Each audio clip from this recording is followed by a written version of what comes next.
পবিত্র পুরী যারা যারা বিশুদ্ধ ভক্ত হবেন, বিশুদ্ধ ভক্তিতে যারা জন্মগ্রহণ করবেন, তাদের জীবনে সেই জাতীয় অনুরাগ যখন হৃদয়ের মধ্যে জাগ্রত হবে, অনাসক্ত হইয়া করো কৃষ্ণের উপাসন, শ্রীকৃষ্ণ চরণম পূজন দুঃখম ভবিষ্যতি। শ্রীকৃষ্ণ চরণে আশ্রয় গ্রহণ করলেই যদি দুঃখ চলে যায়, তাহলে মাতৃশ্ব জীব তাহলে দুঃখের জন্য আবার ছটফট ছটফট কেন করি?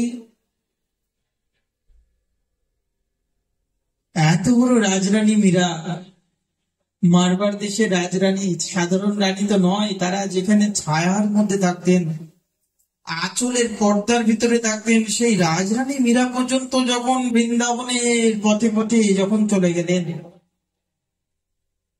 তখন কি তিনি কোনো মনের মধ্যে এই ভাবনাত্মক ভাব কি এনেছিলেন? দেখুন, কৃষ্ণে উপজীবে প্রীতি পাইবে সে রসের রীতি। কৃষ্ণের জন্য, কৃষ্ণের প্রতি যখন যার ভাব জন্ম হয়ে যায়, এই সংসারে সে কখনো থাকতে পারে না, এই সংসারে সে কখনোই থাকতে পারে না। যদি বলে যে আমার পুত্র পরিজন, বলে যে সেই ভাবনা তার মধ্যে আসেই না, আসেই না সেই ভাবনা। কৃষ্ণের প্রেম এমন যদি হয়ে থাকে, আপনি সংসারের মধ্যে হয়েও গুরু কৃপাতে সেই প্রেম লাভ করতে পারেন। আমরা ভাবি সেবা কাকে বলে? ভগবান সেবার দ্বারা এতটা প্রসন্ন হয়ে যায়, বলে ভগবানের সেবা ভক্ত করবেন কি? ভক্ত সেবা ভগবান করে থাকেন। নবদ্বীপে অগ্রদ্বীপে গোবিন্দ ঘোষ মহাশয়, তার জীবন চরিত্রতে পাওয়া যায়, গোপীনাথ তার জন্য শ্রাদ্ধ পর্যন্ত আজ অব্দি করেন। তার জন্য তিনি আজও তিনি শ্রাদ্ধের বেশ ধারণ করে গোপীনাথ তার প্রেমেতে আকৃষ্ট হয়ে, প্রেমে গদগদ হয়ে গোপীনাথের সেবা করতেন গোবিন্দ ঘোষ মহাশয় অগ্রদ্বীপে। আজও যদি নবদ্বীপে যান, অগ্রদ্বীপের গোপীনাথ দর্শন করে আসবেন। গোপীনাথের সেবায় তাৎপর হয়ে অনেক আগেই গিন্নিকে হারিয়েছেন একটি মাত্র সন্তান গোপীনাথ ঘোষের। গোবিন্দ ঘোষের একটি সন্তান, তিনি সেই সন্তান থাকা সত্ত্বেও নিজের সুন্দর করে রন্ধন করতেন, স্বহস্তে গোপীনাথের সেবা করতেন। প্রেমের সেবা, একটা হচ্ছে স্বার্থের সেবা, একটা হচ্ছে প্রেমের সেবা। আমরা কখনো কোনোদিন ঠাকুরের সামনে দরজা বন্ধ করে দুটি চোখের জল নিঃস্বার্থভাবে ফেলে দেখেছি? কখনো দরজা বন্ধ করে ঠাকুরের কাছে গিয়ে বলেছি যে হা গোপীনাথ, তোমার কাছে কিছুই চাই না, শুধু তোমার ওই অতুল রাতুল চরণ চাই? কখনো বলেছি? কখনো বলেছি যে তোমার কাছে কিছুই চাই না, আমার সমস্ত পাপ, আমার জীবনের সমস্ত কিছু দুর্বৃত করে তোমার পদার বিন্দে আমাকে নিয়ে গিয়ে একান্ত তোমার সেবা দাস করো? অবিঘ্ন কুরু মালিতং হরিনাম জপেষু চ শ্রী রাধা কৃষ্ণয়োর দাসম দেহি মালে তু প্রার্থয়ে। কখনো কি বলেছি আমার জীবনের সমস্ত অবিঘ্ন দূর করে হে রাধা মাধব, হে রাধা গোবিন্দ, তোমার সেবার দাসত্ব অভিমান আমাকে দান করে তোমার সেবার পরিপটি আমাকে শেখাও? এই ভাষাগুলো বলতে গেলে আমাদের প্রেস্টিজে এসে যায়। আমাদের কাছে কেন যেন মনে হয় এতটা দয়া, এতটা দীনতা করতে হয় নাকি, এতটা প্রেমিক রাজ্যের কথা বলতে হয়? সাধারণ মায়ের যদি একটা শব্দ যদি কেউ বলে যে বাবুরে এটা করিস না, তুমি চুপ করে থাকো তো মা, এত দরদের কথা বলো না, তো ভালো লাগে না এত দরদের কথা শুনতে। কিন্তু মনে রাখো না, রাধা গোবিন্দের সেবা করতে গেলে আপনাকে প্রেমে দরদেই করতে হবে। প্রসন্নতা গোবিন্দ কি করে হবেন সেই চিন্তা যদি আমি করতে যাই, তাহলে আমার হবে না। গোপীনাথ ঘোষ রোজ গোপীনাথের জন্য গোবিন্দ ঘোষ রন্ধন করতেন। আর এই রন্ধন করতে করতে গোবিন্দ ঘোষ একদিন তার পুত্র দেহ রাখলেন। গোবিন্দের গোপীনাথের প্রতি বড় রাগ হয়ে গেল, অনুরাগ। ঠাকুর, একটা মাত্র আমার পুত্র, আমায় তুমি আমার সহধর্মিনীকে নিয়ে নিয়েছো, এতে আমার কোনো দুঃখ নেই, কিন্তু আমার একটা পুত্র, ও তোমার ভালোবাসার কমতি হয়ে যাবে এই জন্য তুমি আমার পুত্রকে তুমি নিয়ে নিলে। শুনেছিলাম তুমি নিঃস্বার্থের ঠাকুর, কিন্তু এখন দেখছি তোমার মধ্যে তো স্বার্থে একেবারেই ভরা, তোমার মধ্যে তো একেবারেই অভিমানে ভরা, তোমার মধ্যে তো একেবারেই হিংসাতে ভরা।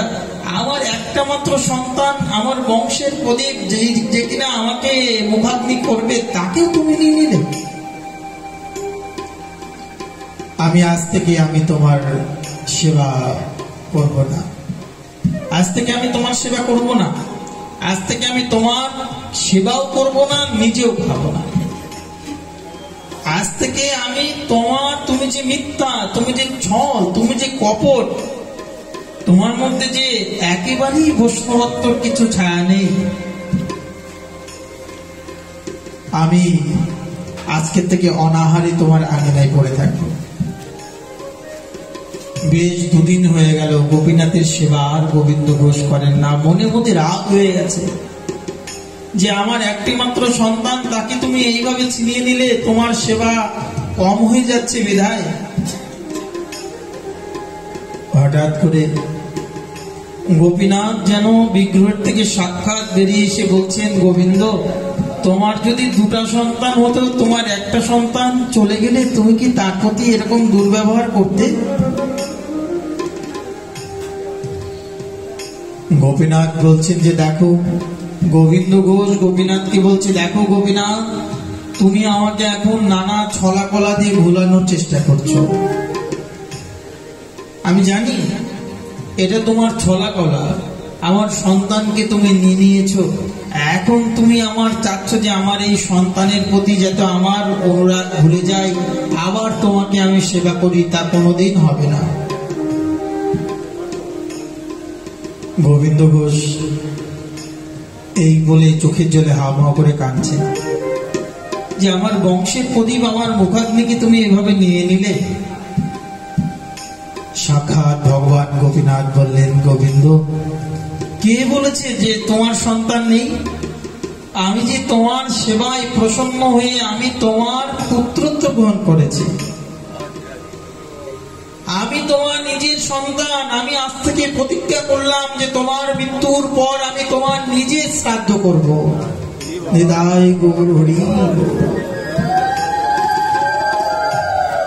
আমি নিজে তোমার সেবা করব, তোমার শ্রাদ্ধ করব, তোমার তর্পণ করব। গোপীনাথ যখন এই বচন দিলেন, গোবিন্দ তখন সাক্ষাৎ গিয়ে গোপীনাথের সেবা শুরু করলেন। সকলকে বললেন, আমার গোপীনাথ বলেছেন আমার সেবা করবে, আমার তর্পণ করবে, আমার মুখাগ্নি করবে।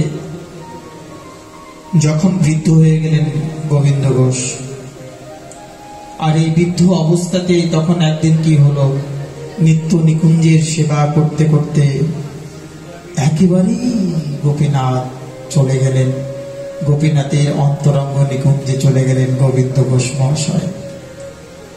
পূজারীজি যখন দরজা খুলেছেন, খুলেই দেখেন যে গোবিন্দ একেবারে ধরা কাচা পড়ে, হাতে একেবারে কুমণ্ডল, হাতে একেবারে কুশ নিয়ে যেন দাঁড়িয়ে আছেন অসহজ অবস্থায়।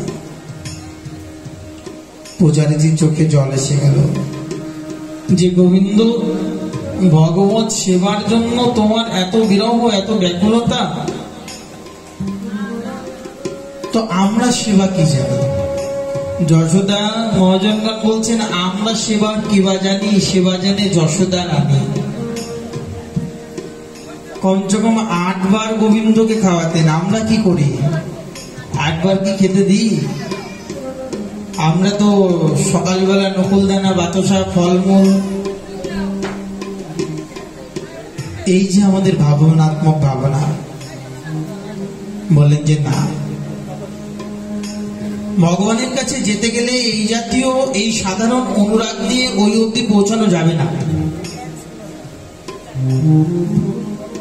আপনাকে যদি ভগবানের কাছে যেতেই হয়, তাহলে ভগবতময় কৃপাটা কেমন, সেই কৃপা আমরা কি করে লাভ করতে পারি? এই সংসারের মধ্যে থেকেও সেই জাতীয় কৃপা লাভ করা যেতে পারে। মহাজনগণ বলছেন, সেই জাতীয় কৃপা যদি লাভ করতেই হয় জীবনে, তাহলে সেই কৃপা থেকে ভগবতময় কৃপা লাভ করতে গেলে ভক্তকে সদা সর্বদা কি করতে হবে, যে নিজের সুখকে ভুলতে হবে। আপনি যখন আপনার নিজের থেকেও বেশি ভগবানকে ভালোবাসতে পারবেন, আপনার যতটুকু চাওয়া, আপনার যতটুকু মনোভাবনা, আপনার নিজের থেকেও যদি তাকে ভালোবাসতে পারেন, তবে গিয়ে তিনি প্রসন্ন হবেন। আচ্ছা, একটা বাগানের গোলাপ আমরা যদি তুলতে যাই, যে গোলাপটি ফুল ফোটেনি, এখনো কড়ি হয়নি, সেটাকে কি আমরা তুলতে যাই? কেন তুলি না? সেটা এখনো পরিপক্ক হয়নি। তো ভগবান অনাদির আদি গোবিন্দ দেখছেন যে আমাকে পরিপূর্ণভাবে এখনো সমর্পণ করেনি, আমার প্রতি আত্মসমর্পণ এখনো করেনি।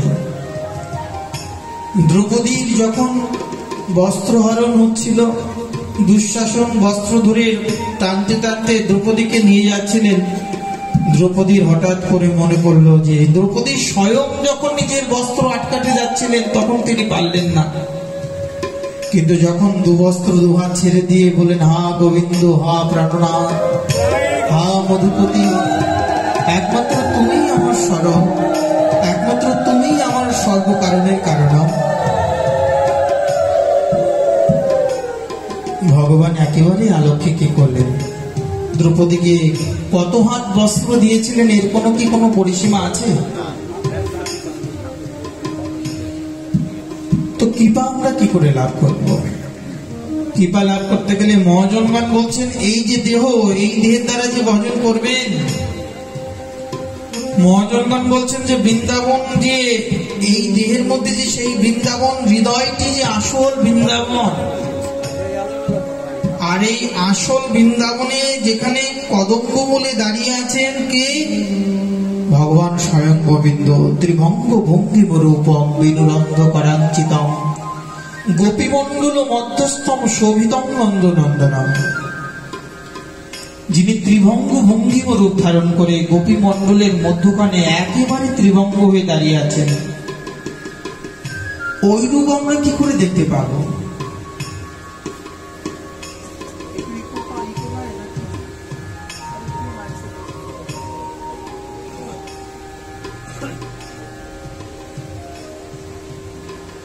ওই রূপ দেখতে গেলে প্রত্যেকটা মানুষের প্রতি, প্রত্যেকটা ব্যক্তির প্রতি শ্রীমান মহাপ্রভু আমাদেরকে যে আদর্শে আমাদেরকে পালিত করেছেন, মহাজনগণ বলছেন, এই দেহের এই যে 9টি ছিদ্র আছে, এই 9টি ইন্দ্র, যেমন 2টি চক্ষু, কাম, ক্রোধ এবং কর্ণদ্বয় মুখগহ্বর উপস্থিত, বলেন যে এরা জীবকে সর্বদা কি করে, নাসিকা ছিদ্রদ্বয়, কর্ণদ্বয়, মুখগহ্বর, উপস্থ, পায়ুপস্থ, এরা জীবকে সর্বদা কাম, ক্রোধ, ত্যাগে, ভোগে আকৃষ্ট করে থাকেন। এই দেহের বর্ণনাতে বলছেন, আর এই হৃদয় বৃন্দাবনে জীবাত্মার পরমাত্মা, তারা দুজন হচ্ছে স্বয়ং রাধা কৃষ্ণ। মহাজনগণ বলছেন যে আমাদের মনের সুমতি আর কুমতি হচ্ছে সুখ আর শারীর। আমাদের মনের সুমতি আর কুমতি হচ্ছে সুখ আর শারীর। যেমন কৃষ্ণকে নিয়ে, রাধা কৃষ্ণকে নিয়ে বলে না, আমার কৃষ্ণ কত ভালো, বলে সে তো আমার জানাই আছে কত ভালো। তো আমাদের এই মনের মধ্যে সুমতি আর কুমতি দুজন বাস করে। রাধা কৃষ্ণের সদা গুণগান করে থাকেন, আর এই দেহেতে কি করেন, সুমতি দেহের ভালো মন্দ বলেন, আর কুমতি খারাপ বলে থাকেন। মহাজনগণ বললেন, আমাদের মনের হিংসাটা হচ্ছে কালীয় রথ। হিংসাটা কি? কালিও না, এই যে ভগবানকে সবসময় দংশন করতে চাই না, এই হিংসারূপী কালিও নাগের দ্বারা আমরা সদা সর্বদাই দংশন হচ্ছি। আর গোবর্ধন পর্বত বলেন ভগবতের ধারণা। আর দ্বাদশ বন কি বলে, দ্বাদশ বনের মধ্যে যে সরোবর, এগুলো আমাদের দেহের মধ্যে আছে। কি বললেন যে এই দ্বাদশটি বন, বলে যে এই যে বৃন্দাবন, অনেকেই ব্যাখ্যা করেন যে যা আছে ভান্ডে তা আছে এই বৃন্দাবনে, এই ব্রহ্মাণ্ডে। বলে না, ওরকম ব্যাখ্যা নয়। বললেন যে এই সরোবরের মধ্যে কি আছে, বলে 12টি বন আছে। 12টি বন কারা? বললেন যে এক একটি বনের মধ্যে বললেন দয়া, মায়া, বিবেক, অনুরাগ, সংযম, স্নেহ, তিতিক্ষা, প্রেম, প্রীতি, চেতনার ভালোবাসা। তাহলে এই বৃন্দাবনের মুখে কে আছেন? রাধা কৃষ্ণ আছেন। আর রাধা কৃষ্ণের সবসময় গুণগান, আর সবসময় কৃষ্ণের গুণগান, আর হচ্ছে সুখসারীর দ্বন্দ্ব হচ্ছে সুমতি আর কুমতি। আর এই দেহের হিংসা হচ্ছে কালীয় নাগ। কালীয় নাগ যেমন দংশন করতে থাকে, বলেন যে এই দেহের মধ্যে 12টি বন আছেন যারা সদা সর্বদা আমাদেরকে প্রীতি জুগিয়ে থাকে। আর বললেন যে এই দেহের মধ্যে বললেন যে 4টি প্রবেশদ্বার আছে। শান্ত, দাস্য, সখ্য, বাৎসল্য, মধুর, 5টি যে প্রবেশদ্বার। রাধারও প্রিয় পাচবান, নয়নানন্দতে বনে বনে, আনন্দ নাইকো জানে, রাধারও প্রিয় পাচবান। এই যে 5 ভাব, দাস্যত্ব, সখ্যত্ব, বাৎসল্যত্ব, মধুরত্ব, বললেন যে এই 4 ভাব ভক্তি দিয়া নাচাইব ত্রিভুবন। মহাপ্রভু এই 4টি ভাবকে আশ্রয় করে বহিরঙ্গার অন্তরঙ্গা ভাবকে সমন্বয় করে দাস্যত্বে, সখ্যত্বে আর বাৎসল্যত্বে আর মধুরত্বে 4টি ভাবকে আশ্রয় করে মহাপ্রভু কি করেছেন? বলেন যে এই 4টি ভাবের যারা আশ্রয় করবেন বৃন্দাবনে এক একটি প্রবেশের দ্বার। আর বললেন যে দ্বাদশ বনের মধ্যে আবার 12টা অসুর আছে। যেমন 12টি বন আছে, 12টি বনের মধ্যে আপনার মায়া, দয়া, মমতা, বৈরাগ্য, স্নেহ, অনুরাগ, সংযম, তিতিক্ষা, প্রেম, চেতনা, এগুলা যেমন আপনার মধ্যে সুমতি রূপে কাজ করছে, আবার কুমতি রূপে 12টা অসুর আছে আমাদের দেহের মধ্যে। এই 12টা অসুর কে জানতে চান? এই 12টা অসুর হচ্ছে কাম, ক্রোধ, লোভ, মোহ, মাৎসর্য, মদ, নিদ্রা, তন্দ্রা, ভয়, লজ্জা, আলস্য আর দীর্ঘসূত্রতা। এই 12 জন আমাদেরকে এই পঞ্চভক্তি করতে সদা সর্বদাই আমাদেরকে বাধা দিয়ে থাকেন। মহাজনগণ বললেন এই বৃন্দাবনে প্রবেশ করার পাছিও কি জানেন তো? এই যে বৃন্দাবনে প্রবেশ করবেন দাস্যভাবে, দাসত্বভাবে, সখ্যত্বভাবে, মধুরভাবে, বাৎসল্যভাবে, বললেন যে এইভাবে প্রবেশ করতে গেলে বৃন্দাবনের চাবিকাঠি আছে। এই চাবিগুলা কি জানেন তো?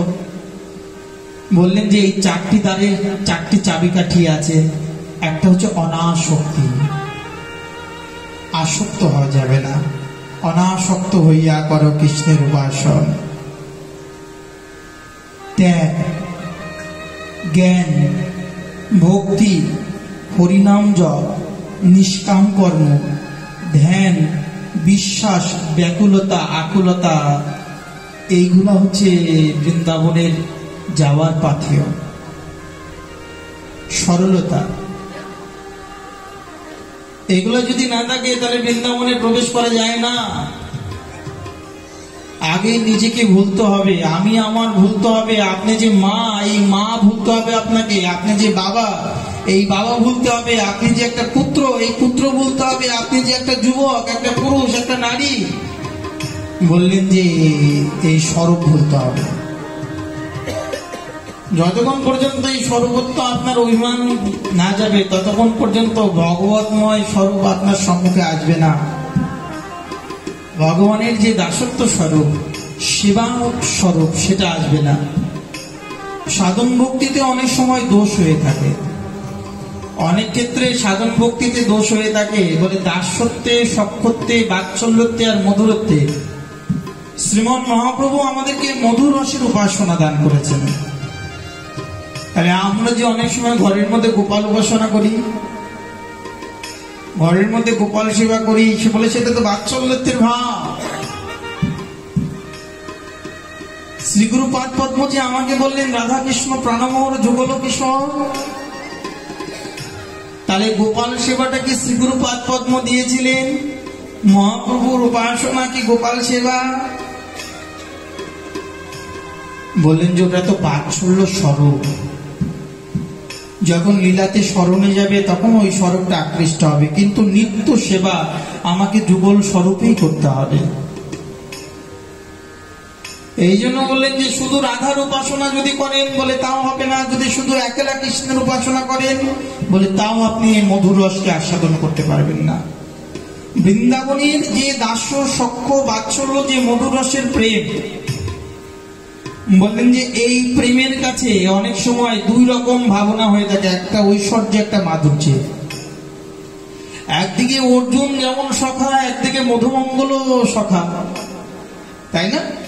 বৃন্দাবনে মধুমঙ্গল কৃষ্ণের একেবারে অন্তরঙ্গ প্রাণপ্রিয় সখা। আচ্ছা, অর্জুন এত মিত্র, এত বন্ধু বন্ধু বললেন, ভগবান যখন বিশ্বরূপ দর্শন দিয়ে দিলেন, অর্জুন বললেন যে আজকে থেকে আমি আর তোমায় সখা বলবো না। বাবারে বাবা, তোমার এত বড় বড় জিহ্বা, এত বড় বড় দাঁত, এত বড় বড় তোমার দেখতে কি ভয়ঙ্কর বিকট করাও তোমার রূপ, তোমাকে আর বন্ধু বলা যাবে না। তার মানে তার সখ্যত্ব উড়ে চলে গেল।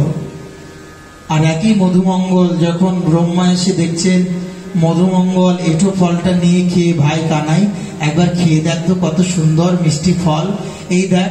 ব্রহ্মার চার মাথা একেবারে ফিউজ হয়ে গেল, হ্যাং হয়ে গেল, বলে কেমন ভগবান, এমন ভাবে বিচার, এটো খায় জোটা খায়, কোনো নিয়ম নাই কানুন নাই।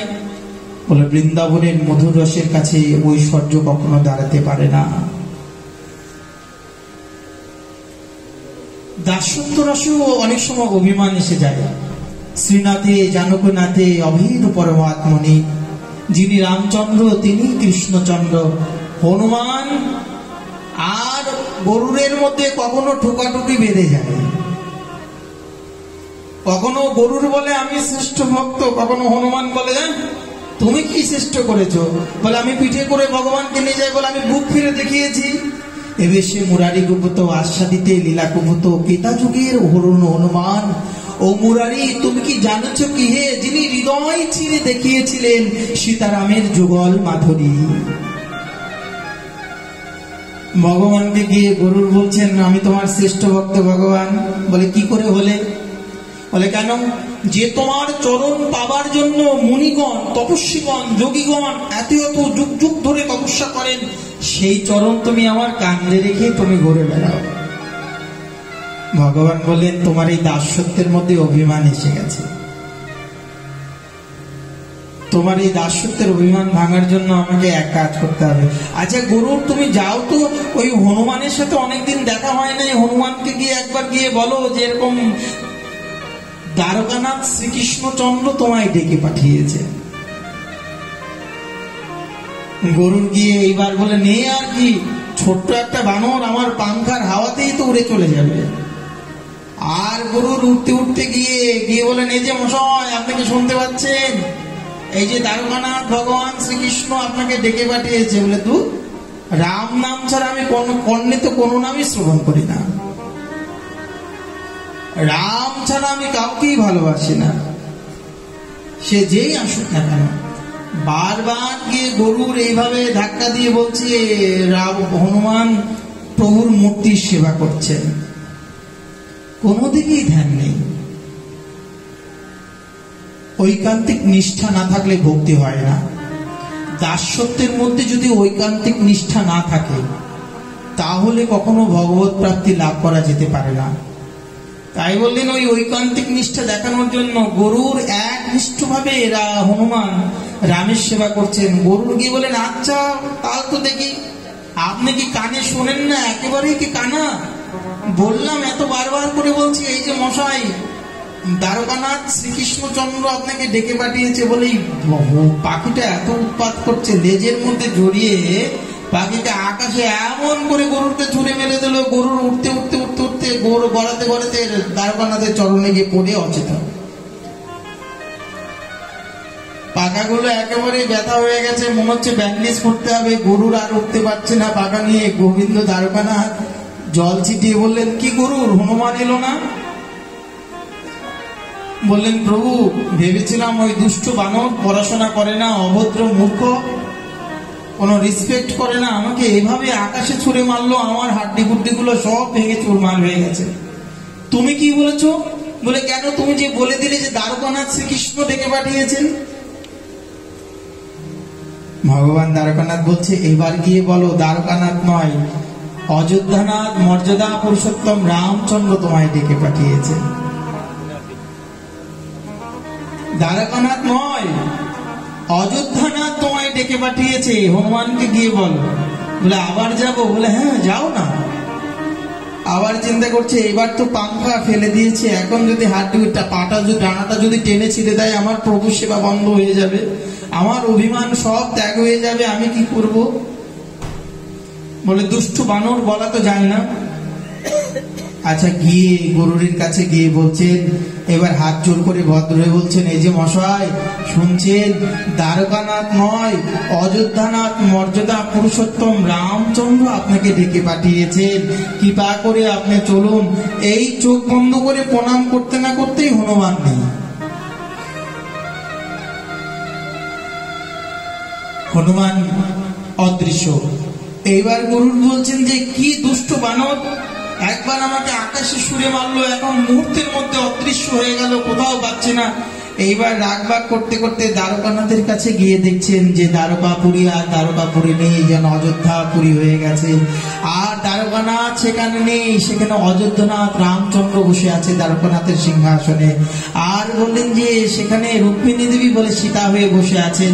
আর দেখছেন যে রুক্মিণী দেবী থালাই করে প্রসাদ নিয়ে ফল হনুমানকে করে খাওয়াই দিচ্ছেন। গরুরকে বললেন যে, প্রভু একই হলো, তুমি অযোধ্যানাথ হলে?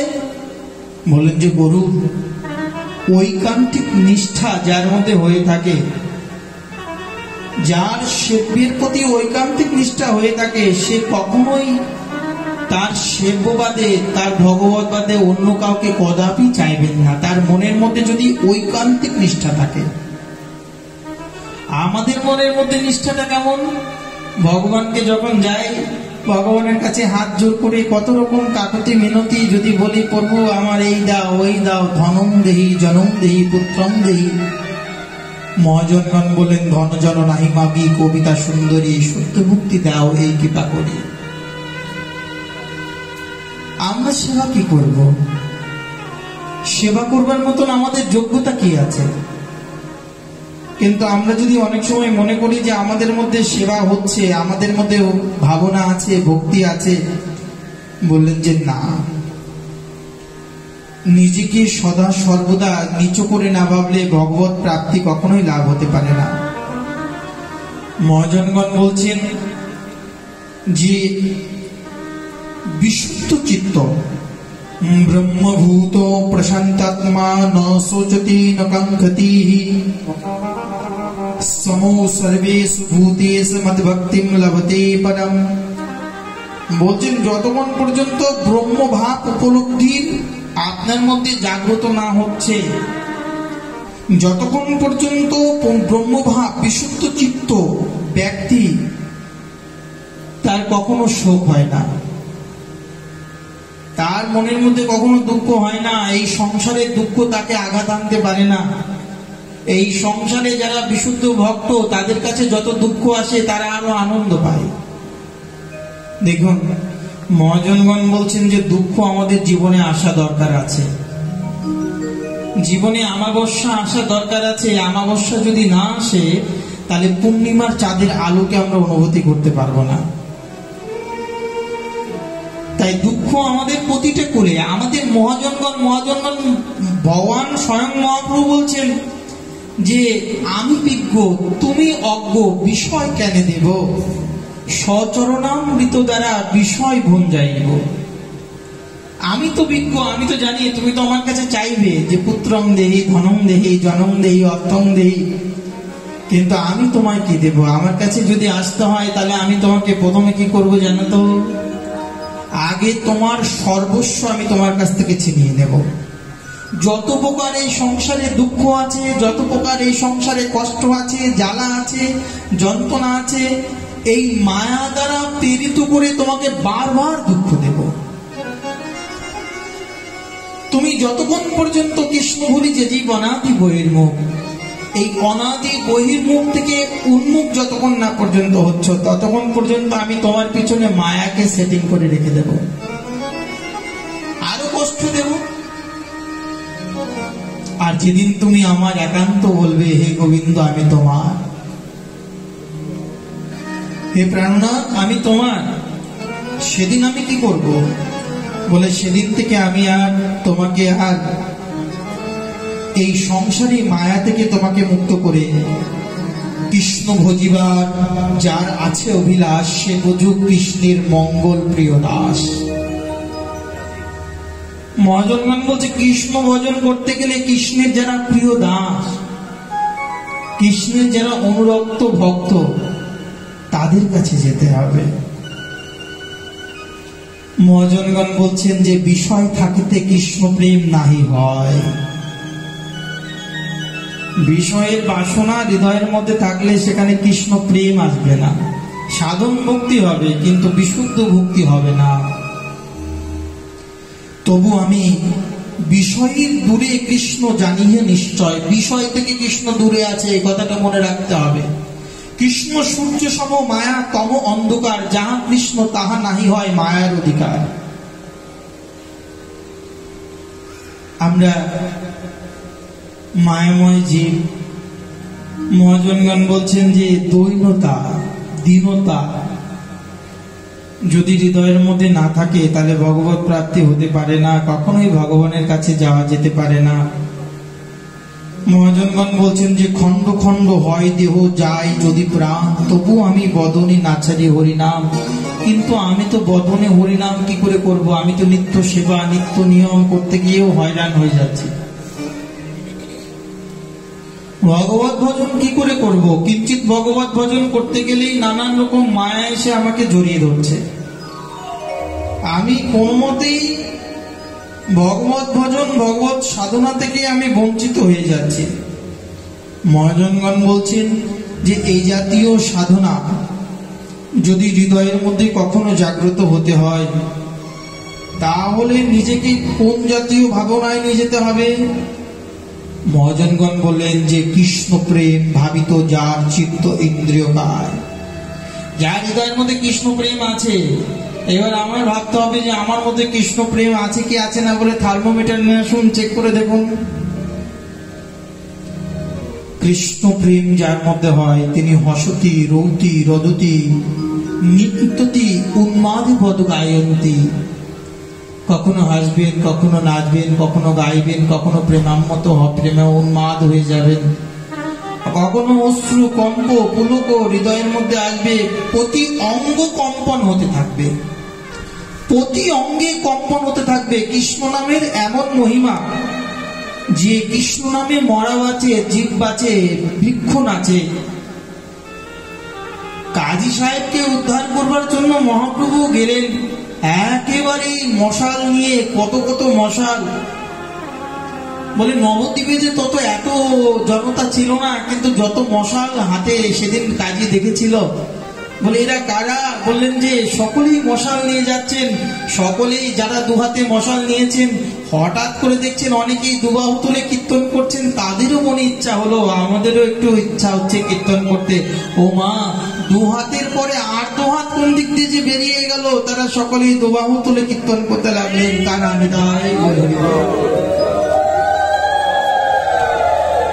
তারা কারা? তারা কারা? তারা বৈকুণ্ঠের পার্শ্বদ। প্রভু লীলার কর্ম। প্রভু বৃন্দাবনে দুটি কর্ম করেছেন, কি? একটা হচ্ছে তার লীলা, একটা হচ্ছে কর্ম। যখন ব্রজেন্দ্র নন্দন রূপে বাসুদেবের রূপে জন্ম নিলেন, বলে বাসুদেব রূপে বসুদেবের কারাগারে তিনি আবির্ভূত হয়েছেন, আর জন্ম নিয়েছেন হচ্ছেন সাক্ষাৎ যশোদার কোলে। বলে কি করে? বলে সেখানে তো জননী, সেখানে তো মাতৃ যোগমায়া জন্ম নিয়েছিলেন। বললেন না, ওই যোগমায়ার নিচে আবরণ রূপে দ্বিভুজ মুরলীধর তিনি সেখানে ছিলেন। আর যখনই বাসুদেব চতুর্ভুজকে ভগবান বসুদেব নিয়ে আসলেন, এনে যশোদার পাশে রাখলেন আর কন্যাকে তুলে নিলেন, ওই চতুর্ভুজ আর দ্বিভুজ এক হয়ে গেলেন। এই জন্য শ্রীকৃষ্ণের যত লীলা, যা কিছু অসুর মারণাদি লীলা বলে এগুলা করেন বাসুদেব, আর শ্রীকৃষ্ণের যে প্রেমোৎকর্ষ যে লীলা, এই লীলাগুলাকে করেন বলেন ব্রজেন্দ্র নন্দন। যখন গিরি গোবর্ধন ধারণ করতে হবে বলে সেটা বাসুদেব চতুর্ভুজ, আর যখন তিনি প্রেমরস প্রেমাঙ্কিত ভাবে একত্রিত হয়ে যাবেন তখন সেটা ব্রজেন্দ্র নন্দন দ্বিভুজ মুরলীধর।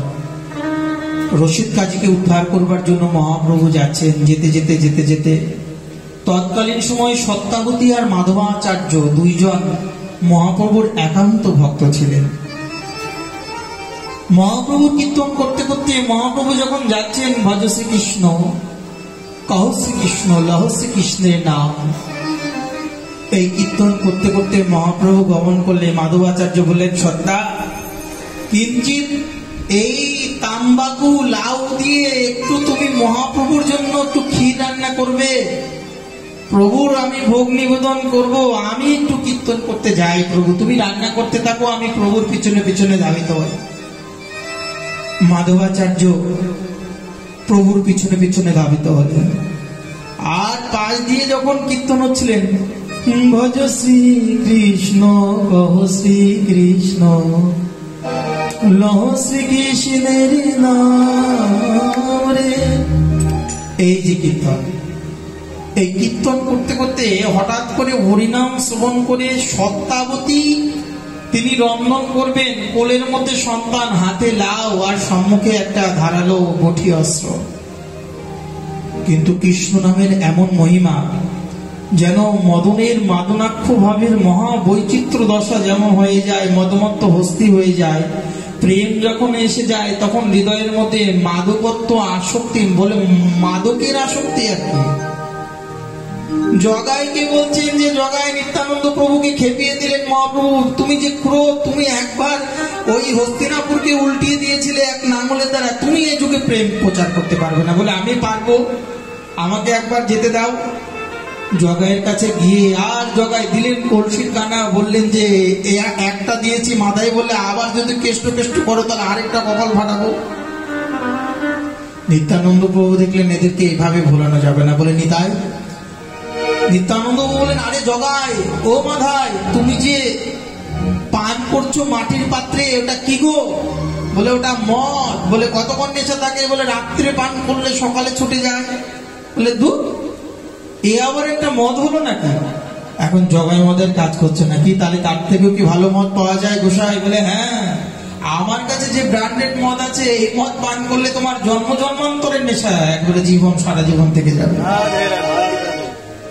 এবার জগাই তো লোভে পড়ে বললেন, প্রভু দাও গোসাই এই মদ। বলে এই মদ যদি পান করতে চাও তাহলে আগে গঙ্গায় স্নান করে আসো।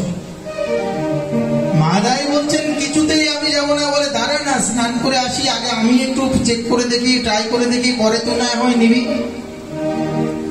আর যখনই প্রভু জগাইকে স্নান করে বলেন, জগাই এই মদ কর্ণরন্ধ্রে পান করে রে, আর মুখ দিয়ে বের হয়, একবার যদি পান করে যাক। নিত্যানন্দ প্রভু যখন হরিনামের প্রেমের মদিরা জগাইয়ের কর্ণে প্রদান করলেন, জগাই উত্তম্ব হয়ে নৃত্য করতে লাগলেন। মাধাইকে বললেন, ভাই এতদিন যে মদ পান করেছিলি ভাই, এই মদ এর কাছে সত্যিই কিছু নয় রে, একবার তুইও পান করে দেখ। প্রভু গৌর সুন্দর এসে বললেন, এত বড় স্পর্ধা আমার নিত্যানন্দ প্রভু কপাল ফাটিয়েছ সুদর্শন, আমায় তুমি দাও, তোমার মাথাটা আমি ফাটিয়ে দেবো, আমায় তুমি দাও। বললেন যে এত সহজে কি তোমায়? প্রভু বলছেন নিত্যানন্দের মধ্যে কি প্রেম আছে, আরেকটু দেখি, দেখি ক্রোধটা গেছে কিনা। আর নিত্যানন্দের ক্রোধের পরীক্ষা করবার জন্য সুদর্শনকে যখনই ডাকলেন, সুদর্শনকে ডাকার সাথে সাথে নিত্যানন্দ প্রভু চরণে গিয়ে বলেন, না প্রভু না, তুমি না বলেছো কাঙালকে প্রেম দেবে, এটা না প্রেমের যুগ? আস্তে আস্তে আস্তে, এটা না প্রেমের যুগ? আর এই প্রেমের যুগে প্রেম প্রচার করতে হবে। আর এই প্রেমের যুগে যদি প্রেম প্রচার করতে হয়, তাহলে তুমি আমার তো মেরেছিস ভাই, তাতে ক্ষতি নাই, সুমধুর হরিনাম মুখে বল ভাই।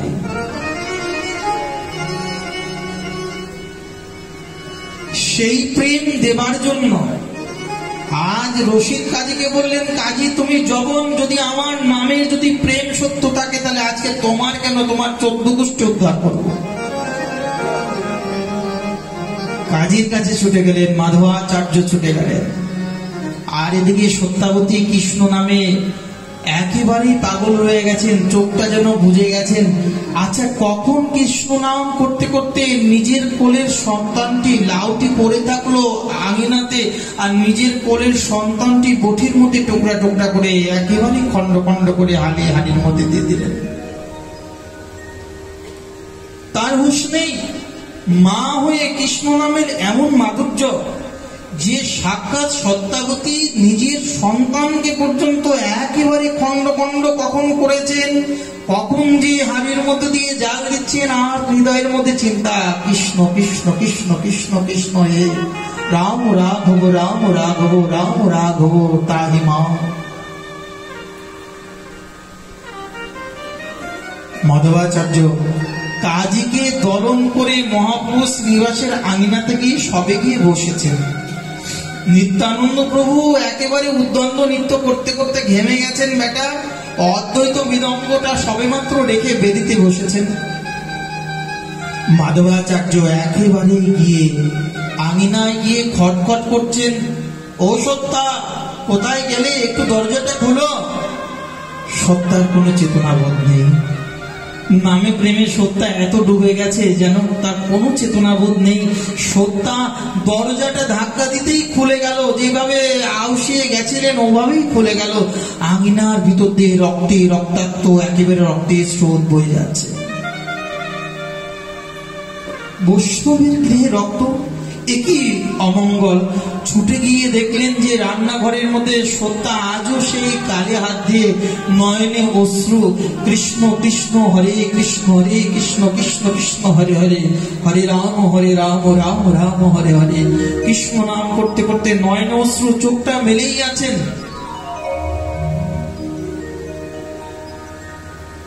আঙিনায় লাউটি পড়ে আছে, সর্ব আঙিনায় রক্তে একেবারে লাল হয়ে গেছে রন্ধনশালা। কাছে গিয়ে যখনই বললেন, ও সত্তা কি হলো তোমার, এত ঘরে রক্ত, আর এই আমাদের গৃহে যেন একেবারে কাঁচা মাংসের গন্ধে ভরে গেছে, হাড়ির মধ্যে ওটা কি? সত্তা তাও বুঝতে পারছেন না। জোরে করে যখন বললেন, তোমার কি হয়েছে আমায় বলো। সত্যাবতীর চেতনা ফিরত পেলেন। হাড়ির মধ্যে কি জাল দিচ্ছ, লাউ তো ওখানেই পড়ে আছে, আর এইভাবে সর্ব আঙিনায় রক্তাক্তে ভরা। সত্যাবতী ছুটে গিয়ে হাড়িতে গিয়ে দেখলেন, আচ্ছা আমার খোকা বাবু কোথায়? খোকা বাবুকে দেখছি না। সত্যাবতী আঙিনায় গিয়ে একদম হাড়িতে গিয়ে দেখছেন যে মাংস পিণ্ড গুলা যেন টকবক টকবক করে ফুটছে, রক্তাক্তে একেবারে লাল হয়ে গেছে। চিৎকার করে সত্যাবতী মাধবাচার্যের চরণে গিয়ে বললেন যে, প্রভু ব্রাহ্মণ ঠাকুর, আমার দ্বারা এই ভুল হয়ে গেল, আমি মা হয়ে আমার সন্তানকে এভাবে টুকরা টুকরা করে আমি এতটা ভুল করলাম, এই ভুল আমি কি করে আমি শুধরাবো, জগৎকে কি বিচার দেব, তুমি আমাকে একেবারেই প্রাণে মেরে ফেলো। আঙিনায় একেবারে গড়াগড়ি করে কনমন করছেন সত্যাবতী। মাধবাচার্য প্রতি উত্তর না করে বললেন, বা সত্যা বা, কৃষ্ণ নামে তোমার হৃদয়ের মধ্যে এতটা প্রেম জাগ্রত হয়েছে যে কৃষ্ণ নামে তুমি তোমার নিজের সন্তানকে পর্যন্ত ভুলে গেলে। তোমার এত প্রেম, তোমার এত নাম, আজ বুঝলাম যে কৃষ্ণ নামে যদি সত্যি সত্যি বলেন, ওগো কৃষ্ণ নামে যদি শুনেছি মরা বাঁচে, কৃষ্ণ নামে জীব নাচে, কৃষ্ণ নামে বৃক্ষ নাচে, পশু নাচে, তাহলে আমাদের পুত্রকে যদি একবার সুস্থ করে দেয় আমাদের গৌর সুন্দর, আমাদের পুত্রকে যদি একবার সুস্থ করে দেয়, সাথে সাথে ওই মাংসের পিণ্ড হাড়িটি কাঁধে করে নিয়ে মাধবাচার্য আর সত্যাবতী একেবারেই, প্রভু ও প্রভু প্রাণনাথ, একবার কৃপা করো, আজ তোমায় পরীক্ষা দিতে হবে। তুমি যে বলেছো নামে জীব নাচে, নামে মরা বাঁচে, নামে বৃক্ষ নাচে, নামে যে প্রেমোদয় হয়, প্রেমে বিগলিত হয়, আজ তোমায় পরীক্ষা দিতে হবে প্রভু।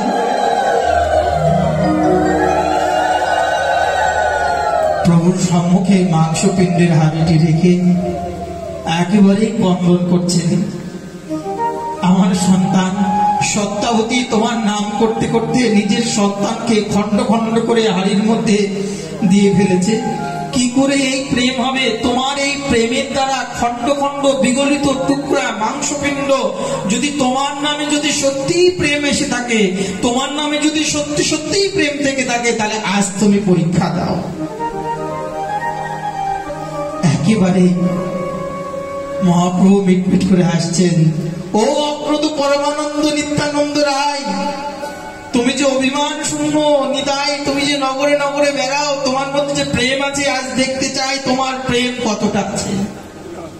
ও শান্তিপুরের বুড়ামালি, যে বৈকুণ্ঠের বাগান খালি করে আমাকে এনেছিলে, এই যে নাম আর প্রেম ফল রূপে যে চারা আমার মধ্যে থেকে রোপণ করে শ্রবণ কীর্তনের দ্বারা শোচন করে আমাকে তুমি যে প্রেমময় করেছো, আজ আমাকে তুমি যে গঙ্গা জল তুলসী দিয়ে কেঁদে কেঁদে গঙ্গা জলের তীরে তটে এসে আমাকে প্রকট করেছো, আজ তোমায় নামের পরীক্ষা দিতে হবে।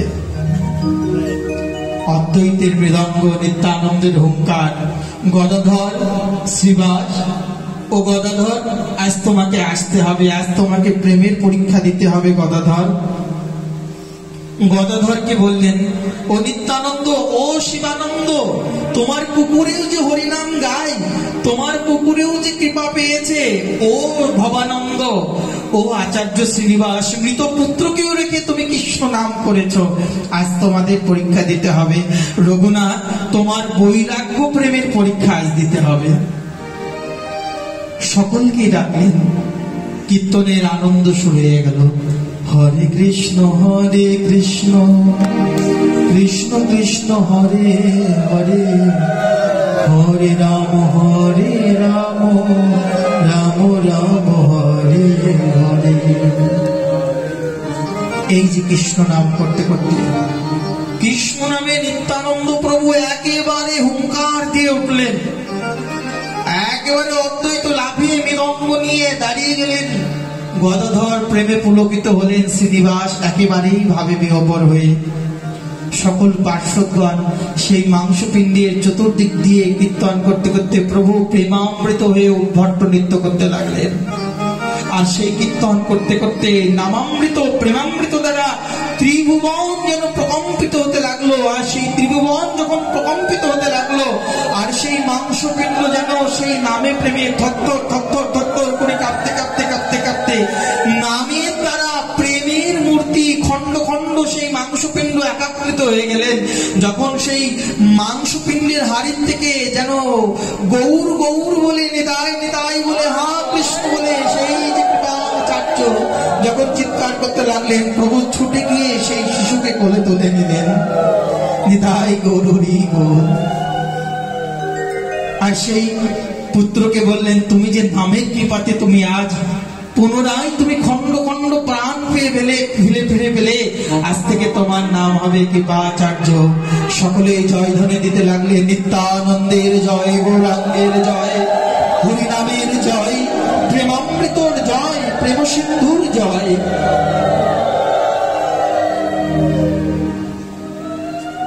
এই যে নামের মহিমা, যে নামকে আশ্রয় করলে সাক্ষাৎ বললেন যে রাধিকা চরণ রেণু ভূষণ করিয়া তনু অনায়াসে পাবে গিরিধারী। এই জন্য বললেন যে মহাপ্রভুকে আশ্রয় করা মানে শ্রীমতী রাধারানীর চরণকে আশ্রয় করা। যে বিশুদ্ধ প্রেম, যে নামের দ্বারা আমাদেরকে আশ্রয় করা প্রয়োজন, সেই প্রেমে বিগলিত আমরা এই বঙ্গবাসী, আমাদের মধ্যে এই বিশুদ্ধ প্রেম একেবারে ঠুসঠুস করে ভরা আছে।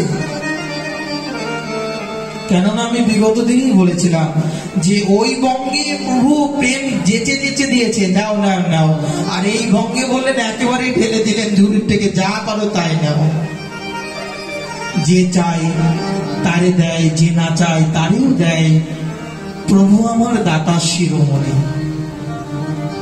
তো সেই প্রেম এই বঙ্গের মধ্যে মহাজনগণ বললেন যে সেই কৃষ্ণ নাম, এই কৃষ্ণ নামের যে মহিমা, কৃষ্ণ নামের যে মধুরিমা, এই কৃষ্ণ নাম দ্বারা আমাদের হৃদয়ে কি হতে পারে, হৃদয়ে কি পুলকিত হতে পারে। এই যে 16 অক্ষর 32 নাম,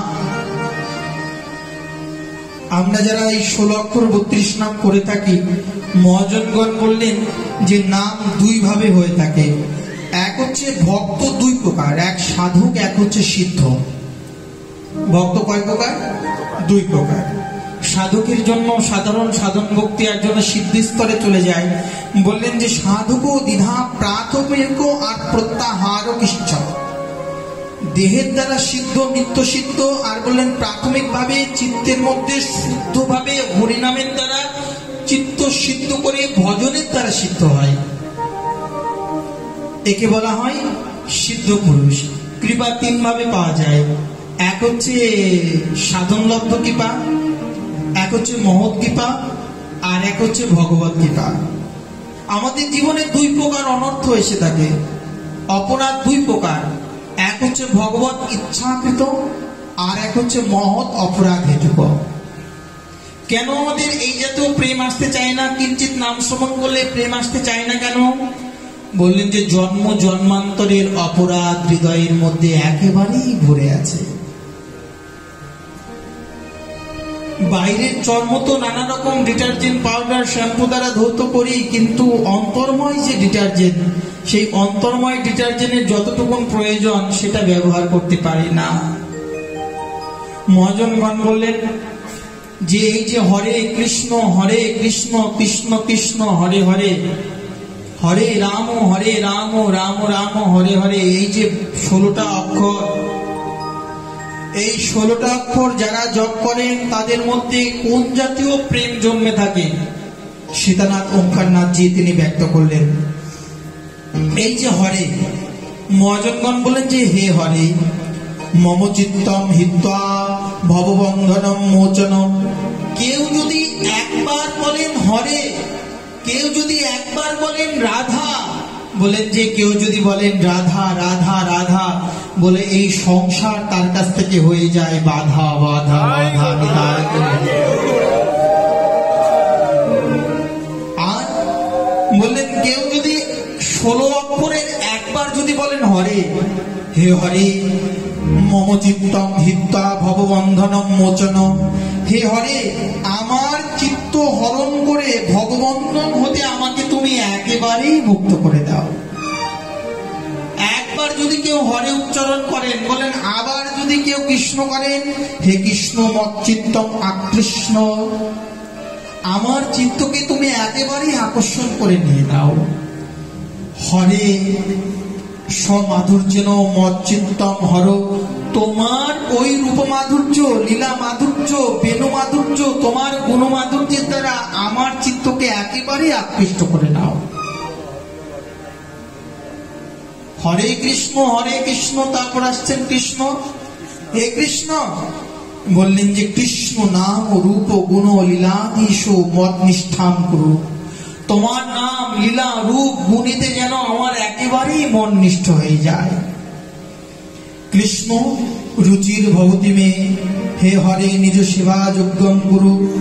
তাই মহাজনগণ বলছেন হে হরে তোমার নাম গুণ, হে হরে আমাকে নিজ সেবা যজ্ঞ করো, হে হরে স্বীয় সেবা দ্বারা আমাকে আদেশ করো, হে হরে নিজের প্রিয়ের সহিত স্বীয় আবিষ্ট লীলা শ্রবণ করিয়ে আমাকে তোমার সেবাতে নিযুক্ত করো। এই যে কৃষ্ণ নাম 16 অক্ষর 32 নাম, প্রতিটি অক্ষরের মধ্যে আমাদের চিত্তের আকৃষ্টতা আছে। প্রতিটি অক্ষরে অক্ষরে রময়তি ইতি রামঃ, যিনি আনন্দ দান করেন, কর্ষয়তি ইতি কৃষ্ণ, যিনি আমাকে আকর্ষণ করে তার চিত্তে নিয়ে যায়, আর হরয়তি ইতি হরে, যিনি আমার হৃদয়কে হরণ করে সদা যুগল সেবা। রাধা কৃষ্ণ প্রাণ যুগল কিশোর, জীবনে মরণে গতি আর নাহি মোর। তাই বলছেন যে জীবনে মরণে গতি। 24টা নাম, এই যে অক্ষর, প্রতিটি অক্ষর প্রতিটি শব্দ ব্রহ্ম আমাদের হৃদয়ের জন্য একেবারেই পাষণ্ডত্ব দূর করে থাকেন। তাই মহাজনগণ বললেন বিশুদ্ধ ভক্ত। মহাপ্রভু আমাদের কোন ভক্তি দিয়েছেন, আমরা কোন ভক্তিতে যাব? বলে ভক্তির লক্ষণ আছে, ভক্তির ভাব আছে। বললেন শ্রেষ্ঠ ভক্ত কে? বলে প্রহ্লাদ। দাস্য ভক্তিতে প্রহ্লাদ শ্রেষ্ঠ। কেন? ভগবানকে উদ্ধব, ধ্রুব শ্রেষ্ঠ। কেন? ধ্রুবের মতন তপস্যা কেউ করেননি। 3 দিন 6 দিন 9 দিন 12 দিন জলাহার দুর্বাঘাস আহার করে একেবারে জল ত্যাগ করে বায়ু ভক্ষণ করাও ত্যাগ করে দিলেন। কিন্তু বায়ু ভক্ষণ করে ত্যাগ করে মধুবনে গিয়েও ধ্রুব কৃষ্ণের উপাসনা করে কৃষ্ণকে পায়নি, পেয়েছে নারায়ণকে। প্রহ্লাদ এত কৃষ্ণ কৃষ্ণ উপাসনা করে কৃষ্ণকে পায়নি, পেয়েছে একেবারে নরসিংহদেবকে। কিন্তু ব্রজেন্দ্র নন্দন বললেন যে ব্রজেন্দ্র নন্দনের উপাসনা কারা করেন? বললেন যে এই জগতের মধ্যে ব্রজেন্দ্র নন্দনের উপাসনায় যারা শ্রেষ্ঠ, বললেন যে সর্বশ্রেষ্ঠ প্রেমে ভক্তের যে প্রেম উৎকর্ষ, বললেন যে ধ্রুব প্রহ্লাদ হচ্ছে শ্রেষ্ঠ। বললেন যে ধ্রুব প্রহ্লাদ এই জন্য শ্রেষ্ঠ। কেন? যে নৃসিংহদেব নিজে বলেছেন তোমার যারা অনুগত ভক্ত তাদেরকে সদা সর্বদা আমি ভালোবেসে থাকি। বলেন না, প্রহ্লাদ থেকেও আবার পাণ্ডবগণ শ্রেষ্ঠ। কেন? বলে পঞ্চপাণ্ডব ভগবানকে একান্তই একেবারেই কাছে পেয়েছে, ধ্রুব প্রহ্লাদ তো একবার পেয়েছে। ধ্রুব প্রহ্লাদের কাছে প্রভু একবার এসে দর্শন করেছেন, কিন্তু পাণ্ডবগণ তো সবসময় কাছেই পেয়েছেন। তাহলে প্রহ্লাদের থেকেও পাণ্ডবগণ শ্রেষ্ঠ। আবার বললেন যে পাণ্ডবগণের থেকেও যাদবগণ শ্রেষ্ঠ। কেন? তারা শ্রীকৃষ্ণের বংশে জন্মগ্রহণ করেছেন। আর এই যাদবগণের থেকেও শ্রেষ্ঠ বললেন যে উদ্ধব। কেন? যদু বংশের মধ্যে উদ্ধব হচ্ছে শ্রীকৃষ্ণের একান্ত একেবারেই দ্বৈত শাখা। বললেন যে উদ্ধবের থেকে আবার শ্রেষ্ঠ মধুমঙ্গল। মধুমঙ্গলের থেকেও শ্রেষ্ঠ আবার মা যশোদা, পিতা নন্দের বাৎসল্য প্রেম। সক্ষম থেকে বাৎসল্য প্রেম শ্রেষ্ঠ করলেন। বললেন যে এদের বাৎসল্য প্রেমের থেকেও একেবারে শ্রেষ্ঠ ব্রজাঙ্গনাদের একেবারে নিষ্কিঞ্চন প্রেম ভালোবাসা। আহিরি গোপীর ঘরে তনয়া হইয়া জন্মাইব। এই যে বৃন্দাবনে ব্রজগোপী হয়ে ব্রজেন্দ্রনন্দন রাধা গোবিন্দের যুগল সেবা, এই সেবাটি সাক্ষাৎ মহাপ্রভু আমাদেরকে প্রদান করেছেন। কেন? বললেন যে মহাত্মানম মৎসর্য মৎস্য তন্মত গণৌগতম জানন্তি গোপিকা পার্থ না জানন্তি তত্ত্বত। বললেন যে গোপী তত্ত্ব কেউ জানতে পারেননি দাসত্ব অভিমানে, সেখানে বাৎসল্যত্ব অভিমানে, সেখানে অর্জুনের সক্ষত্ব অভিমানে ব্রজগোপীর ওখানে অভিমান হয়নি। দেবাদিদেব ভোলানাথ পর্যন্ত পারেনি। ভোলানাথ রাজস্থলিতে গেছেন রাজ দর্শন করবার জন্য, আর ব্রজগোপীরা একেবারে জটা ধরে টেনে তুলে উঠেছেন। বেটা, এখানে গোপী বিনা এই লীলার নাহি হয় আস্বাদন, তুমি জানো না? তুমি একেবারে জট নিয়ে মাটির নিচে লুকিয়ে আছো, ওঠো, যাও বিউটি পার্লারে যাও, ভালো করে জট গুলা টেনে টেনে ফ্রেশ করে সুন্দর করে ব্রজগোপী হয়ে সেজে আসো, যাও। যতক্ষণ পর্যন্ত ব্রজগোপী না হবে ততক্ষণ পর্যন্ত এই লীলার আস্বাদন হবে না। উদ্ধব পর্যন্ত বললেন বিধি যেন গোলমূলতা তরিতম কুঞ্জ বনে সাজিতাম যেন একেবারে ব্রজগোপীর নুপুরের পাদ আবরণে। আমায় তোমরা, হে ব্রজগোপীগণ, তোমাদের কাছে এসেছিলাম। আমি ভেবেছিলাম আমি অনেক বড় জ্ঞানী, কিন্তু তোমাদের প্রেমের কাছে আমার জ্ঞানের কোনো তুলনা নেই। একেবারে শ্রীকৃষ্ণ শ্রীকৃষ্ণের কথা যখন ব্রজগোপীদের কাছে নিয়ে গেলেন, রাধারানীর কাছে গিয়ে বলছেন, রাধারানী বললেন, উদ্ধব, আমি ভেবেছিলাম শ্রীকৃষ্ণ যখন আমাদেরকে ত্যাগ করে চলে গেলেন উদ্ধব, সেদিন ভেবেছিলাম যে শ্রীকৃষ্ণের, আমি আমার ভাই সুদামের কাছে জিজ্ঞাসা করেছিলাম যে শ্রীরাম, আমার মতন ভালোবাসা আর কেউ কি মথুরাতে কৃষ্ণকে কেউ ভালোবাসে? সেদিন তোমার নাম নিয়েছিল। সেদিন ভেবেছিলাম যে তুমি হয়তো প্রেমিক পুরুষ, তুমি প্রেমের দ্বারা ভগবানকে ভালোবাসো, কিন্তু আজ তুমি মথুরা থেকে বৃন্দাবনে এসেছো শ্রীকৃষ্ণের কামের কথা আমাকে জানানোর জন্য, ব্রজগোপীদের জন্য তার মনটা লালায়িত, এই কামের খবর তুমি আমার কাছে নিয়ে আসলে। উদ্ধব, তুমি কামের খবর জানো, তুমি প্রেমের খবর জানো না। তুমি কামের খবর জানো উদ্ধব, প্রেমের খবর তুমি জানো না। ব্রজগোপীগণ বললেন, একেবারে উদ্ধব মাথা নত করে বললেন যে তোমাদের কাছে সত্যি আমি একেবারেই লজ্জিতা। তোমাদের চরণে নুপুর করে যদি আমাকে একটি বনফুলের লতা করে জন্ম দেওয়া, বলে উদ্ধব বনফুলের লতা যে হবে, লতা পাতা যদি হও তাহলে তো তুমি রাস্তার পাশে থাকবে, অন্য বৃক্ষ যখন পদরজ আসবে, ধুলি আসবে, তোমার গায়ে কি করে যাবে? বললেন, আমি যখন ওই ব্রজধূলি হয়ে লতা পাতা হয়ে জন্ম নিব, তখন ওই সকল বৃক্ষ লতা পাতার উপর দিয়ে তারা যখন আমার উপর দিয়ে যাবে, তখন ওই যে গোবিন্দের চরণধূলি, রাধারানীর চরণধূলি, নুপুরের সেই যে চরণধূলি, সেই সিঞ্চন আমার উপর দিয়ে পড়বে, রাধিকা আমারে পাবে, তোমার চরণধূলিতে পদদলিত করবে। আমি ব্রজগোপীদের সাক্ষাৎ কুঞ্জের লতা পাতা হতে চাই।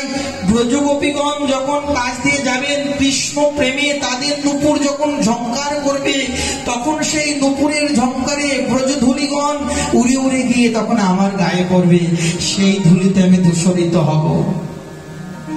রাধারানীকে বললেন, উদ্ধব, এই যে ধুলি নয়, ধুলি নয়, গোপী পদরেণু, যে ধুলি মেখেছিলেন নন্দের বেটা কানু, এই ধুলি উড়িয়া যদি পরে পাপের গায়, পাপীর পাপ তাপ সব শুদ্ধ হবে। বলে শুদ্ধ নয়, ব্রজগোপী ধুলি পেলে পাপ শুদ্ধ হয় না, বলে প্রেম লাভ হয়ে থাকে। আর এই প্রেমময় ধুলিতে যারা সিক্ত হন, রাধারানী বলছেন যে উদ্ধব বলছেন, আমি তো চলে যাব, তোমার কোনো খবর টবর থাকলে বলো, কিছু থাকলে বলো। বললেন যে তোমার বিরহ, তোমরা এই যে ব্রজের ধুলিতে পড়ে আছো দেবীগণ, আমি কি তোমাদের কথা গিয়ে বলবো? বললেন যে উদ্ধব, আমাদের দুঃখের কথা তুমি গোবিন্দকে বলতে যেও না। বলে কেন? আমরা তো বিরহিনী, আমরা বিরহ সইতে জানি, আমরা তো গোয়ালিনী, আমরা দুঃখ সইতে জানি, কিন্তু গোবিন্দ তো একেবারেই নবনীত, বৃন্দাবন নবনীত চৌরম, একেবারে মাখন। যদি তিনি আমাদের দুঃখের কথা জানতে পারে, তাহলে তিনি আর নিজেকে স্থির রাখতে পারবেন না। উদ্ধব যখন যাচ্ছেন, মধুমঙ্গল বললেন, উদ্ধব তুমি এসেছো, তোমায় কি দেব? আমার তো দেবার মতন কিছু নেই, এই বনফুলের একটা লাটাই একটা খেলনা দিলাম। আমার কানাইকে গিয়ে বলবে যে তার দ্বৈত সখা, তার পাগল সখা মধুমঙ্গল একটি লাটাই তার জন্য পাঠিয়েছিল। ব্রজাঙ্গনাগণ বললেন, কি দেব? আমাদের তো দেবার কিছু নেই, আমরা তো মাখন মিশ্রি নবনীত এই দিয়ে তাকে কিছুই তো দেওয়ার নেই। তাই এই যে কিঞ্চিত মাখন, কিঞ্চিত নবনী, কিঞ্চিত মিশ্রি কানাইকে দিও। সাক্ষাৎ মা যশোদা ক্রন্দন করতে করতে বলছেন, উদ্ধব কতদিন ধরে কানাই আমাকে বলেছিল, যে কানাই যে বলেছিল, মা আমি এসে তোমার হাতে মাখন খাবো, মিশ্রি খাবো। দেখো উদ্ধব, আজও আমি প্রত্যেক দিন আমার কানাইয়ের জন্য মাখন তৈরি করি, আমার কানাই তো এলো না, কবে আসবে আমার কানাই? উদ্ধব চোখে জল, কৃষ্ণের কথা শ্রবণ করতে করতে মা যশোদার বক্ষ থেকে দুগ্ধ করিত হতে লাগলো। ব্রজাঙ্গনাগণ মাখন মিশ্রে দিলেন। যশোদা নন্দ মহারাজ বললেন, উদ্ধব কি দেব গোবিন্দকে? তাই আমি কিছু পুতির মালা, মুক্তার মালা রেখে সাজিয়েছি, তুমি দিও। রাধারানীর কাছে গিয়ে বললেন, রাধে সকলেই তো সবকিছু দিচ্ছে, তুমি কি কিছু দেবে না রাধে?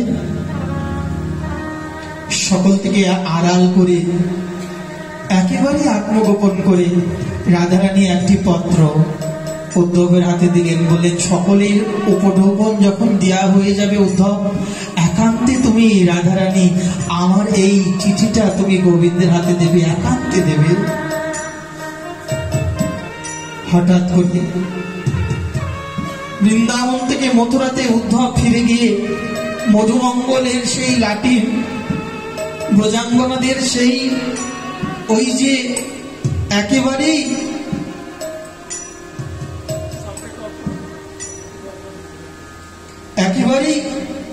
ব্রজাঙ্গনাদের মাখন মিশ্রি, এগুলা যেন উপঢৌকন নয়, শ্রী গোবিন্দের বুকে যেন এক একটা বড় বড় শেলের আঘাত। আমি ব্রজগোপী ছেড়ে চলে গেছি। রাত্রিকালে উদ্ধব এসে যখন একটি পত্র দিলেন, শ্রীমতী স্বামিনীজু তোমাকে বিরহ অনলে দগ্ধীভূত হয়ে এই পত্রটি প্রদান করেছেন। রাত্রিকালে সেই গোপনে গোবিন্দ সেই পত্র যখনই পড়লেন, সেখানে লিখলেন যে প্রভু প্রাণনাথ, অন্যের অন্নমত মোর মন বৃন্দাবন, মনে বনে এক করে মানি, তুমি আসবে, তোমার দর্শন পাবো, সেই প্রত্যাশায় সেই আশায় এই দেহটা আছে, প্রাণ তো কবেই চলে যেত। যদি কখনো তোমার এই দাসীর প্রতি, এই ব্রজাঙ্গনাদের প্রতি যদি তোমার কিঞ্চিত ভালোবাসা হৃদয়ের মধ্যে জেগে থাকে, তাহলে অন্তত একটা বারের মধ্যে তোমরা এসো, তুমি একটা বারের জন্য এসেও অন্তত আমাদেরকে একটু দর্শন দিও।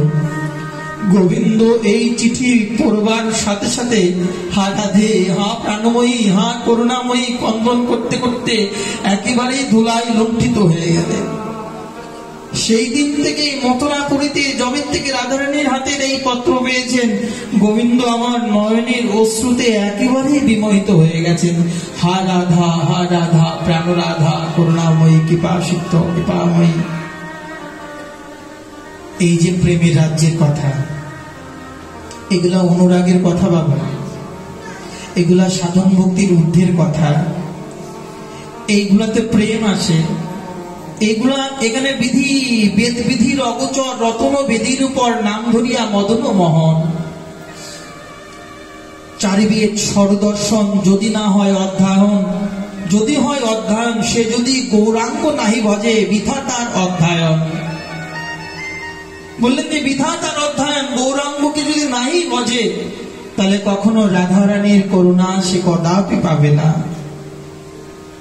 তাই বললেন এই যে বৃন্দাবন, যে বৃন্দাবনে বললেন যে চার ভাবে বৃন্দাবনে বাস হয়ে থাকে। কয় ভাবে?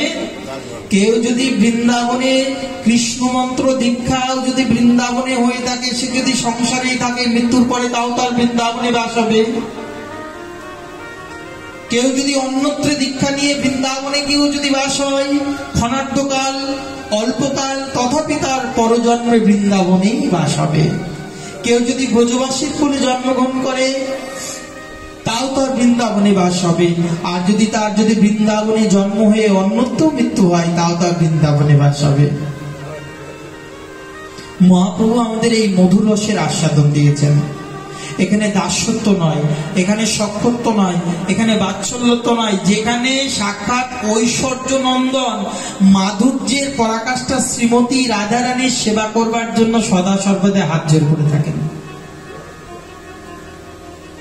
যেখানে গোবিন্দ রাসস্থলী থেকে পালিয়ে গেছেন, আর ব্রজগোপীরা খুঁজে বেড়াচ্ছেন, খুঁজে খুঁজে পায় না, আর গোপীদেরকে রাগানোর জন্য গোবিন্দ একেবারে চতুর্ভুজ হয়ে গেছে, আর গোপীগণ দেখে রেগে বেগে গালিগালাজ, তুমি কেন এসেছো? তোমার উপাসনা তো আগের জন্মেই করেছি, এখন তো আমরা ব্রজেন্দ্র নন্দনের উপাসনা করছি। দূর ছাই, কেন কেন তুমি এখানে আসছো? তোমাকে দেখে আমাদের আরো রাগ হয়ে যাচ্ছে, রেগে চলে গেলেন। আর রাধারানী যখন কুঞ্জের মধ্যে প্রবেশ করছেন, আর এমন সময় ব্রজেন্দ্র নন্দন বলেন, দেখি আমার ঐশ্বর্য বড় না রাধারানী এই বৃন্দাবনে তোমার মাধুর্য বড়। চার হাত বের করে একেবারে বসে আছে, আর যেই রাধারানী কুঞ্জের মধ্যে প্রবেশ করেছেন, আর দু হাত অমনি গুটিয়ে একেবারে ভিতরে ঢুকে গেছে। গোবিন্দ বললে, কি হলো, আমার দু হাত কোথায় গেল? বললেন যে হা রাধে, হা বৃন্দাবনেশ্বরী, তোমারও চরণ নপুরের ধ্বনি শুনিব কি শ্রুতি ভরিয়া। যে প্রেম, এই বৃন্দাবনের যে প্রেম মাধুর্য, যে মাধুর্য হৃদয়ে যদি একবার আস্বাদন হয়ে থাকে, যদি একবার হৃদয়ে ধারণ হয়ে যায়, মহাজনগণ বললেন সে জাতীয় প্রেম যদি হৃদয়ে একবার জাগ্রত হয় বাবা, তাহলে কি হয় যে হৃদয়ের মধ্যে কখনোই প্রেম থেকে কখনোই বঞ্চিত হয় না। বিশুদ্ধ প্রেম যার হৃদয়ের মধ্যে জাগ্রত হয়, তার হৃদয়ের মধ্যে কখনোই ভাব সেখান থেকে দূরে যায় না। কিন্তু আমাদের চিত্তের মধ্যে বিশুদ্ধ প্রেম আসতে চায় না কেন? মহাজনগণ বললেন যে আমাদের হৃদয়ের মধ্যে বিশুদ্ধ প্রেম এই জন্য আসতে চায় না কেন, আমরা এই চর্মচক্ষু দ্বারা ভগবত জ্ঞান করতে চাই। এই চর্মচক্ষুতে যা দেখি তাই আমরা সচল বলে মনে রাখি। মহাজনগণ বললেন যে বাউল বাউল বলছে সবে, হচ্ছে বাউল কোনজনা। ভক্তিবিনোদ ঠাকুর বললেন যে দাড়ি চূড়া দেখি ও ভাই করছে জীবকে বঞ্চনা। দেহ তত্ত্ব জড়ের তত্ত্ব, তাতে কি ছায়ায় মায়ার গর্ত, চিদানন্দ পরমার্থ জানতে তা তো তাই পারবে না। যদি বাউল চাউরে হতে তবে চলো ধর্মপথে, যোশিত সঙ্গ সর্বমতে ছাড়রে মনের বাসনা। এই জন্য